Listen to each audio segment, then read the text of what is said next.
अस्सलामुअलैकुम my YouTube family. आज मैं आप लोगों के साथ बहुत ही मज़ेदार से चिकन ड्रम स्टिक फ्राई की रेसिपी शेयर करूंगी। इसमें बिल्कुल भी तेल नहीं लगता और ये बहुत जूसी बनकर तैयार होगा।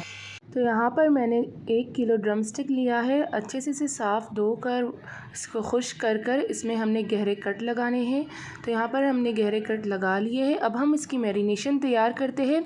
एक अलग बर्तन में डालेंगे आधा कप दही। दही का पानी निकाल कर हमने खुश्क दही यूज़ करना है। इसमें डालेंगे 1/4 कप केचप, 1.5 टेबलस्पून अदरक लहसुन का पेस्ट, 1 खाने का चम्मच हरी मिर्ची का पेस्ट, 1 चाय का चम्मच धनिया पाउडर, 1 चाय का चम्मच ज़ीरा पाउडर, 1 चाय का चम्मच काली मिर्ची पाउडर, आधा चाय का चम्मच हल्दी पाउडर, 2 खाने का चम्मच तेल,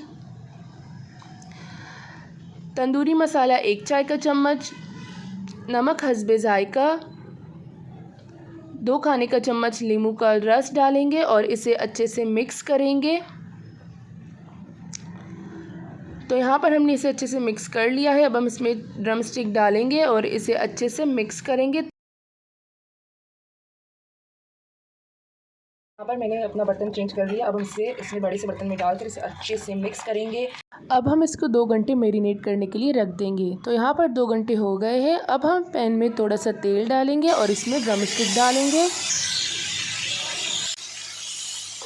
तो यहाँ पर चिकन पर एक साइड कलर आ गया है। अब हम इसके साइड चेंज करेंगे और इसमें मैंने मज़ीद चिकन डाल दिए हैं और इसको भी हम हाई फ्लेम पर कुक करेंगे ताकि ये भी दोनों साइड से इस पर कलर आ जाए। तो यहाँ पर चिकन की दोनों साइड पर कलर आ गया है। अब हम इसे ढककर दरमियानी आंच पर 15 मिनट तक कुक करेंगे।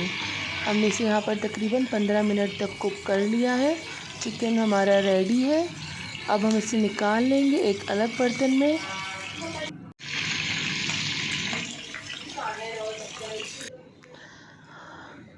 अब हम देगची में तेल डाल देंगे और इसमें ड्रम स्टिक डालेंगे और जो बचा हुआ मैरिनेशन था वो डाल देंगे और इसे अच्छे से मिक्स करेंगे और इसे 10 मिनट दरमियानी आंच पर दोबारा से पकाएंगे ताकि दही का पानी खुश्क हो जाए। तो यहाँ पर हमने इसे तकरीबन 10 मिनट तक अच्छे से पका लिया है। अब हम इसे निकाल लेंगे। हमारी बहुत ही मज़ेदार से juicy chicken drum stick fry. अगर आप लोगों को मेरी ये रेसिपी पसंद आई तो मुझे कमेंट में ज़रूर बताएं। फिर मिलते एक न्यू वीडियो के साथ। तब तक के लिए अल्लाह हाफिज़।